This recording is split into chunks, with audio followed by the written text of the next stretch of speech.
probably thought about death. Most people have. But here's the question almost no one asks. Not philosophers, not scientists, not even most religious traditions. What happens in between? Not heaven, not hell, not reincarnation itself, but the space, the state, between one life and the next.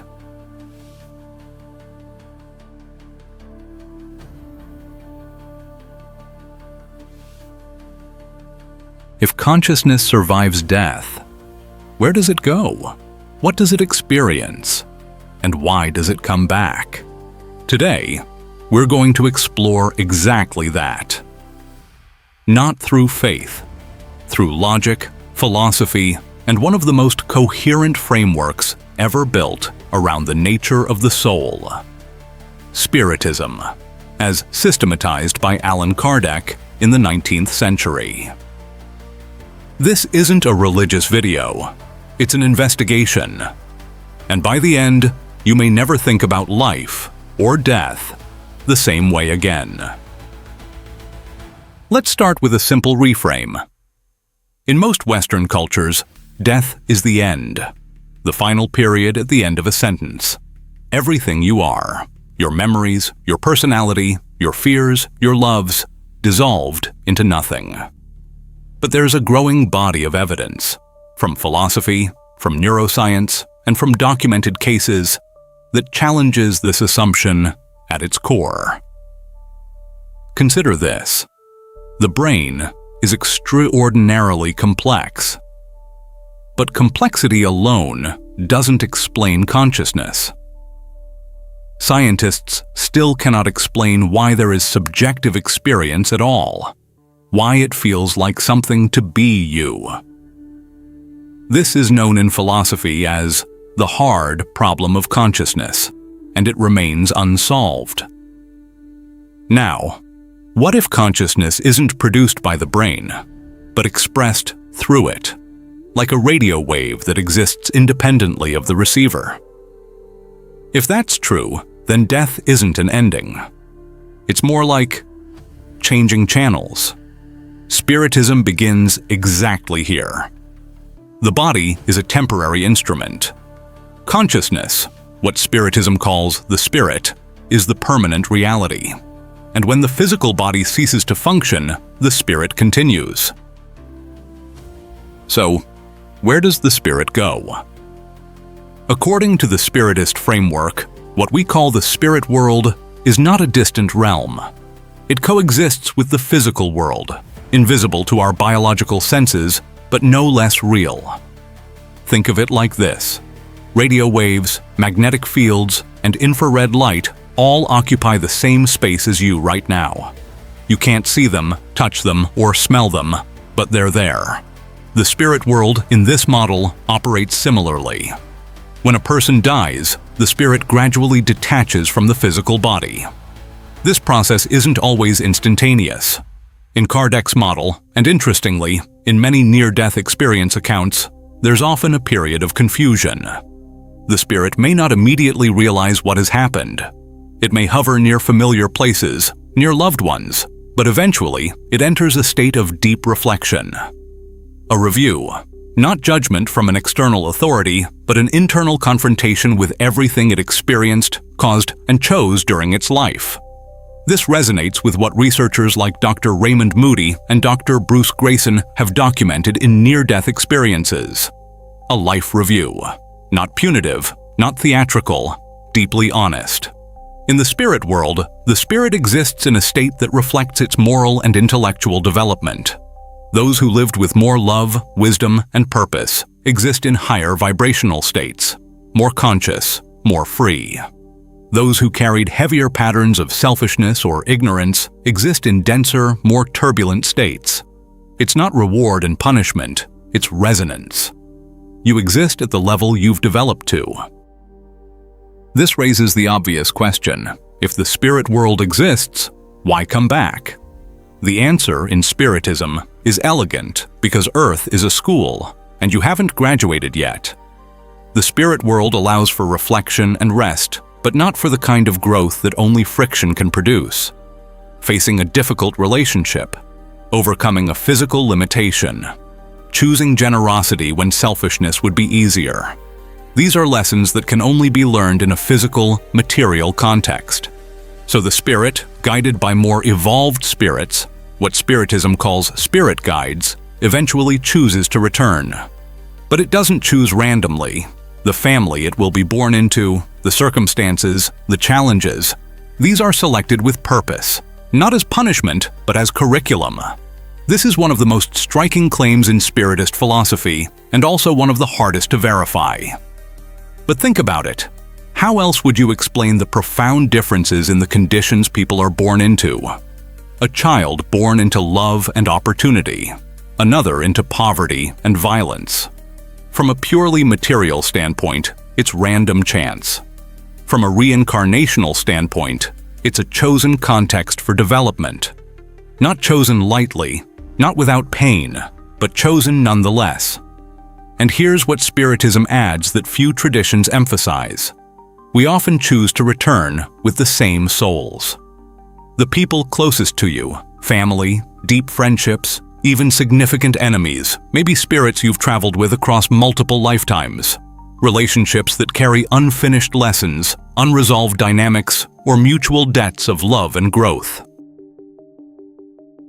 Now, is there any empirical evidence for any of this? It depends on what you mean by evidence. There is no controlled laboratory study that proves the spirit world exists. But there is a substantial and growing body of documented, cross-verified cases that are genuinely difficult to dismiss. Dr. Ian Stevenson at the University of Virginia spent over 40 years cataloging cases of children who spontaneously recalled past life memories, specific names, places, relationships, and circumstances that were later verified. Many of these children described the between-life state, a period of rest, of floating, of observing, before choosing to be born again.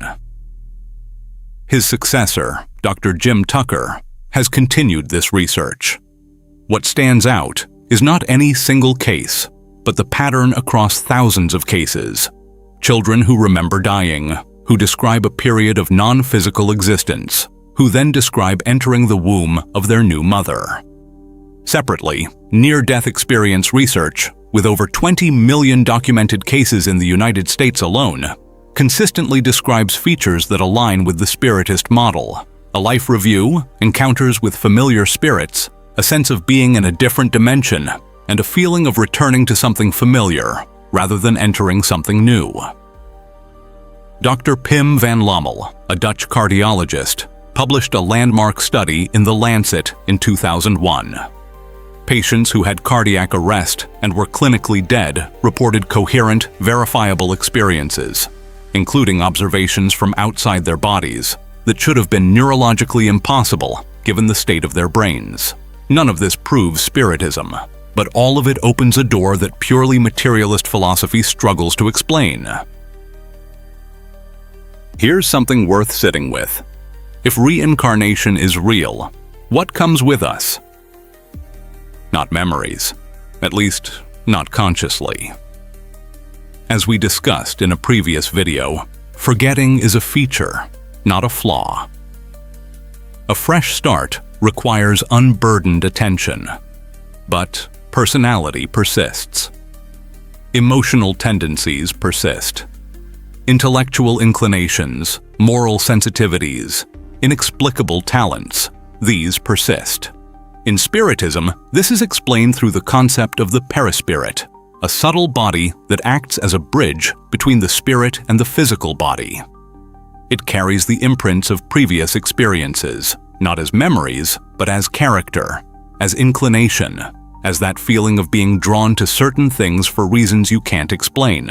This also explains phobias with no identifiable origin, deep loves that feel ancient, the sense of immediate familiarity with a person you've just met, or the city you visit for the first time and feel, inexplicably, like home. These are not random neurological glitches. They may be echoes, And this changes how we look at who we are today. If your soul is ancient, if it has loved, suffered, learned, and returned many times, then who you are is not just the product of this one lifetime. It's the accumulated wisdom and accumulated wounds of a journey far longer than you can consciously remember. So what do we do with all of this? If the between lives state is real, if we genuinely review our actions, feel the impact of our choices on others, and then return to continue learning, then how we live right now takes on an entirely different weight. Not because of fear, not because someone is watching and judging, but because we are building something across time, across lifetimes. The patience you develop today might be the peace you carry into your next chapter. The relationship you repair now might be the bond you return to. The understanding you reach today might be the foundation someone else in a future life builds upon. Reincarnation in this light is not an escape from responsibility. It is the ultimate accountability. Nothing is lost. Every action continues to ripple. Not just forward in this life, but across the arc of something much larger. And perhaps that's the most quietly radical idea in all of Spiritism. We are not just living for now. We are building who we will be. Death is not the end. It's a passage into a world we came from, a return to a state that, according to those who have glimpsed it, feels more like home than here. And from that place of reflection and rest, we choose to return, to try again, to love better, to understand more, to become more of what we already sense we could be. If this resonates with you, share it with someone who's been asking these questions. And if it challenges you, good. The best ideas usually do. We'll see you in the next video.